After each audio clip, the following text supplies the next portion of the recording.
Hello everyone and welcome to Live Law.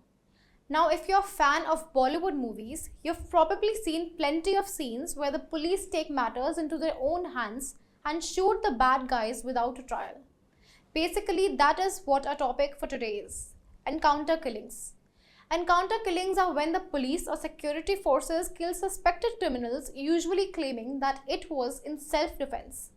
Let's take a closer look into the legal reality behind these cinematic encounters. First of all, let's acknowledge that Bollywood movies have played a huge role in shaping public perception of encounter killings.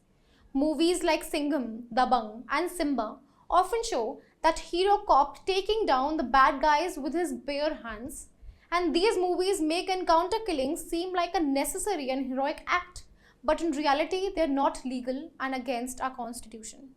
It is unfortunate that even on social media, one could see a lot of justifications about encounter killings. Well, these extrajudicial killings carried out by the police and other law enforcement agencies have been a source of intense scrutiny, debate, and controversy, sparking some serious concerns about the rule of law, human rights, and accountability. In fact, the issue of encounter killings has been so contentious that the highest court in the land, that is the Supreme Court of India, has had to step in and issue guidelines and rulings to ensure that fundamental rights of Indian citizens are protected. Well, even in the case of Muhammad Ajmal Amir Kasab, who was a cold-blooded terrorist, was given a fair trial, that is, a judicial system. However, this is not some academic exercise in legal theory.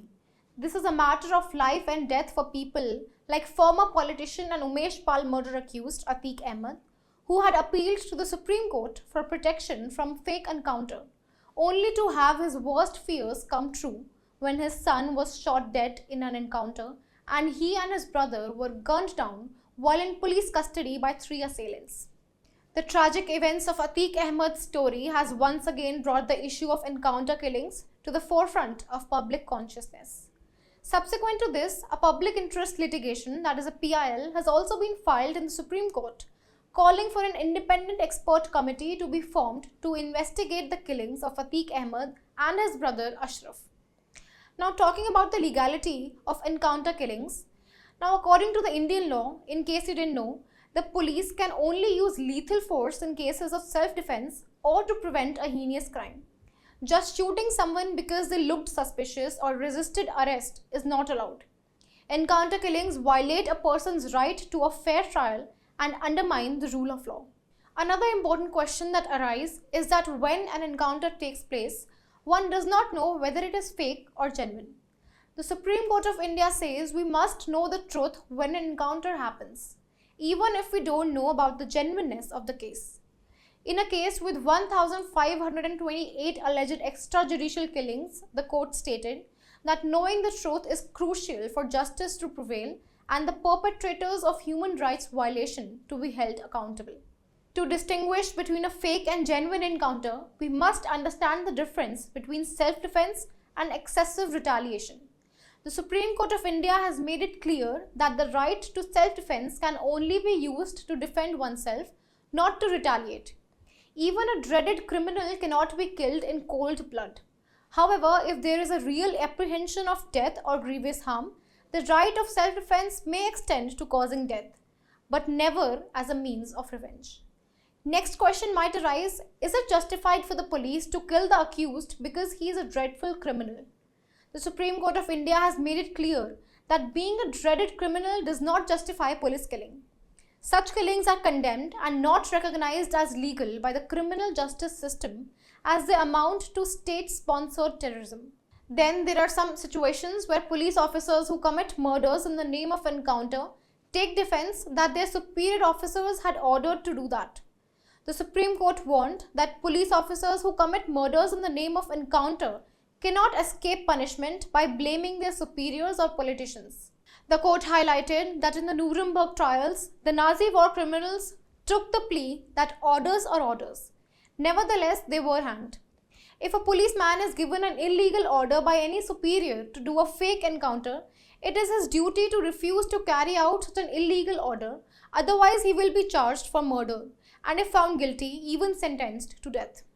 Now finally, coming over to the most important aspect of today's video is how do we check the abuse of police power? Supreme Court had shed some light on this matter in a landmark ruling of 1997, that is DK Basu versus State of West Bengal. In this case, the court had emphasized that importance of transparency and accountability in ensuring that police officers do not overstep their boundaries. Overall, by fostering transparency, promoting accountability, and instilling human values in police officers, we can create a safer and more just society for all. Now picture this, a society governed by the rule of law, where justice prevails and people trust the police force. Well, the Indian Supreme Court has given us a roadmap to achieve this. In the 2014 case of PUCL versus State of Maharashtra, the court highlighted the importance of investigating extrajudicial killings independently and thoroughly. To restore people's faith in the police force, the court gave a set of guidelines to prevent fake encounters. In short, this ruling provides that whenever the police receive intel about criminal activity, they must record it in writing or electronically.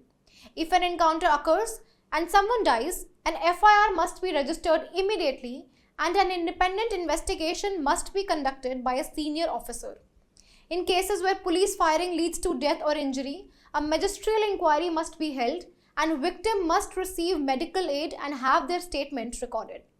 It is quite unfortunate that even after the country has witnessed so many encounter killings in different parts and there are orders for judicial inquiry, but results of such inquiry are not taken to a logical conclusion. And that brings us to the end of this video. We have barely scratched the surface of this captivating topic, and it's clear that there's a lot more waiting to be uncovered. Unfortunately, due to time constraints, we can't fit everything into a single video. This was Apurva Pandita, and make sure to stay tuned to Live Law for more intriguing insights and thought-provoking discussions. Thanks for watching.